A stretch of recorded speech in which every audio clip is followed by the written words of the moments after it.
ನಮ್ಮ ಹಿಂದೂ ಸಂಪ್ರದಾಯ ಅಷ್ಟೇ ಅಲ್ಲ, ಯಾವುದೇ ಒಂದು ಧರ್ಮವನ್ನ ತೆಗೆದುಕೊಳ್ಳಿ, ಸಾಮಾನ್ಯವಾಗಿ ಶತಮಾನಗಳ ಕಾಲದಿಂದಲೂ ಕೂಡ ಬಂದಿರುವಂತಹ ಒಂದು ಪದ್ಧತಿ ಏನು ಅಂತಂದ್ರೆ, ಯಾರಾದ್ರೂ ಮೃತಪಟ್ಟಂತಹ ಸಂದರ್ಭದಲ್ಲಿ ಅವರನ್ನ ಒಂದು ಹೂಳಲಾಗತ್ತೆ ಅಥವಾ ಸುಡಲಾಗತ್ತೆ.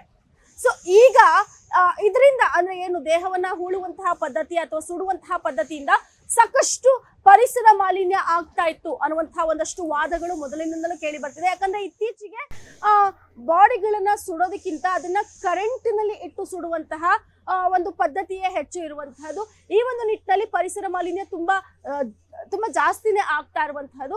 ಇದನ್ನ ಕಂಟ್ರೋಲ್ ಮಾಡೋದಕ್ಕೆ ಅಂತ ನಿರಂತರವಾಗಿ ಒಂದಷ್ಟು ಟೆಕ್ನಾಲಜಿಗಳ ಒಂದಿಷ್ಟು ಬೇರೆ ಪರ್ಯಾಯ ಮಾರ್ಗಗಳನ್ನ ಕೂಡ ಹುಡುಕಲಾಗ್ತಿತ್ತು. ಇದೀಗ UK ಅಥವಾ ಬೇರೆ ಪಾಶ್ಚಿಮಾತ್ಯ ಕಂಟ್ರಿಗಳಲ್ಲಿ ಒಂದು ಟೆಕ್ನಾಲಜಿ ಫೇಮಸ್ ಆಗಿರುವಂತಹದ್ದು. ಆ ಮೂಲಕ ದೇಹವನ್ನ ದಹನ ಮಾಡಲಾಗುತ್ತೆ. ಇದು ಅಗ್ನಿಯೋ ಅಥವಾ ಕರೆಂಟೋ ಅಲ್ಲ, ಇದು ನೀರಿನ ದಹನ.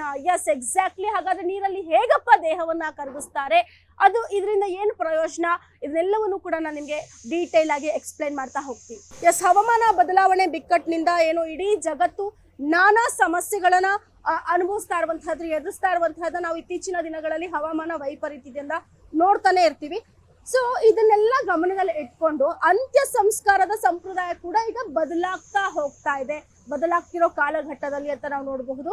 ಸೊ ಈಗ ಜಲ ಅಂದ್ರೆ ನೀರಿನ ದಹನ ಅಂದ್ರೆ ಏನು, ಇದನ್ನ ಏನಂತ ಸೈಂಟಿಫಿಕ್ ಆಗಿ ಕರೀತಾರೆ ಅಂತ ನಾವು ನೋಡುವುದಾದ್ರೆ, ನೀರಿನ ದಹನಕ್ಕೆ ಕ್ಷಾರೀಯ ಜಲ ವಿಚ್ಛೇದನ ಅಥವಾ ವೈಜ್ಞಾನಿಕವಾಗಿ ನಾವು ನೋಡುವುದಾದ್ರೆ ಇದಕ್ಕೆ ಆಕ್ವಾಮೇಷನ್ ಪದ್ಧತಿ ಅಂತ ಕರೆಯಲಿರುವಂತಹದ್ದು. ಇದಕ್ಕೆ ಒಂದು ಹೆಸರನ್ನ ಇಟ್ಟಿರುವಂತಹದ್ದು. ಈ ಒಂದು ಪದ್ಧತಿಯಲ್ಲಿ ಏನ್ ಮಾಡಲಾಗುತ್ತೆ, ಹೇಗೆ ದೇಹವನ್ನ ದಹನ ಮಾಡಲಾಗುತ್ತೆ ಅನ್ನುವಂತಹದನ್ನ ನಾವು ನೋಡುವುದಾದ್ರೆ, ಈ ಒಂದು ದಹನ ಏನಿದೆ ಇದು ಪರಿಸರ ಸ್ನೇಹಿ ಅಂತ ಕನ್ಸಿಡರ್ ಆಗ್ತಾ ಇರುವಂತಹದ್ದು. ಈ ಪ್ರಕ್ರಿಯೆಯಲ್ಲಿ ಬಿಸಿ ನೀರು ಮತ್ತು ಪೊಟ್ಯಾಷಿಯಂ ಹೈಡ್ರಾಕ್ಸೈಡ್ ಮಿಶ್ರಣವನ್ನ ಬಳಸಲಾಗುತ್ತೆ ದೇಹವನ್ನ ದಹನ ಮಾಡಲಿಕ್ಕೆ. ಅಂದ್ರೆ ದೇಹವನ್ನ 95% ನೀರು ಮತ್ತು 5% ಪೊಟ್ಯಾಷಿಯಂ ಹೈಡ್ರಾಕ್ಸೈಡ್ ಹೊಂದಿರುವಂತಹ ಉಕ್ಕಿನ ತೊಟ್ಟಿಗೆ ಹಾಕಲಾಗುತ್ತೆ. ಮತ್ತು ಸರಿಯಾದ ತಾಪಮಾನ ಬಳಕೆಯಲ್ಲಿ ಇಲ್ಲಿ ಬಹಳ ಮುಖ್ಯ ಏನು ಅಂತಂದ್ರೆ ಸರಿಯಾದ ತಾಪಮಾನ ಬಳಕೆ. ಅಂದ್ರೆ ಸುಮಾರು 150 ಡಿಗ್ರಿ ಸೆಲ್ಸಿಯಸ್ ತಾಪಮಾನ ಇದಕ್ಕೆ ಅಗತ್ಯವಿರುತ್ತೆ. ಇನ್ನು ಒತ್ತಡವನ್ನ 10 ರಿಂದ 20 ವಾತಾವರಣದಲ್ಲಿ ನಿರ್ವಹಿಸಲಾಗುತ್ತೆ. ದೇಹ ಕರಗೋಕೆ ಸಮಯ ತೆಗೆದುಕೊಳ್ಳುತ್ತೆ. ಅಂದ್ರೆ ಈ ಒಂದು ಪ್ರಾಸೆಸ್ ಏನಿದೆ ನೀರಿನ ದಹನ, ಇದಕ್ಕೆ ದೇಹವು ಕರಗೋದಕ್ಕೆ ಸ್ವಲ್ಪ ಟೈಮ್ ತಗೊಳುತ್ತೆ. ಅಂದ್ರೆ ಸುಮಾರು 3 ರಿಂದ 16 ಗಂಟೆಯೊಳಗೆ ದೇಹದ ಮೃದು ಅಂಗಗಳು ಕರಗುತ್ತೆ. ದೇಹದ ಅಂಗಗಳು ಅಮೈನೋ ಆಮ್ಲಗಳು, ಸಕ್ಕರೆಗಳು ಮತ್ತು ಲವಣಗಳಾಗಿ ಪರಿವರ್ತನೆಗೊಳ್ಳುತ್ತೆ. ಈ ದ್ರವ ತುಂಬಾ ಸ್ವಚ್ಛವಾಗಿದ್ದು ಅದನ್ನ ಒಳಚರಂಡಿಗೂ ಕೂಡ ಹಾಕಬಹುದು. ಉಳಿದಂತೆ ಮೂಳೆಗಳು ಒಣಗಿಸಿ 800 ರಿಂದ 1000 ಡಿಗ್ರಿಗಳಲ್ಲಿ ಇದನ್ನ ಹುರಿಯಲಾಗತ್ತೆ ಮತ್ತು ಪುಡಿ ಮಾಡಲಾಗತ್ತೆ.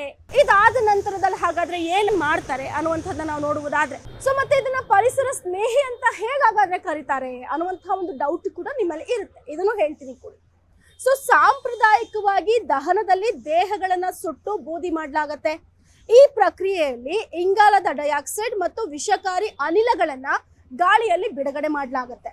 ಒಂದು ಅಂತ್ಯಕ್ರಿಯೆಗೆ 400 ಲೀಟರ್ ಇಂಧನವನ್ನ ಸುಡಬೇಕು. ಹಾಗೆ 1.5 ಟನ್ ಇಂಗಾಲದ ಡೈಆಕ್ಸೈಡ್ ಕೂಡ ಈಗ ಬಿಡುಗಡೆ ಆಗತ್ತೆ.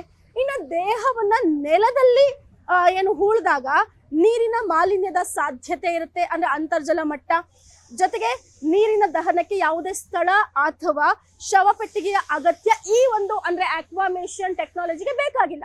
ಸೊ ಈ ಕ್ಷಾರೀಯ ಜಲವಿಚ್ಛೇದನ ಪರಿಸರ ಸ್ನೇಹಿ ಆಗಿರುವಂತಹದ್ದು ಈ ಒಂದು ರೀಸನ್ಗೆ.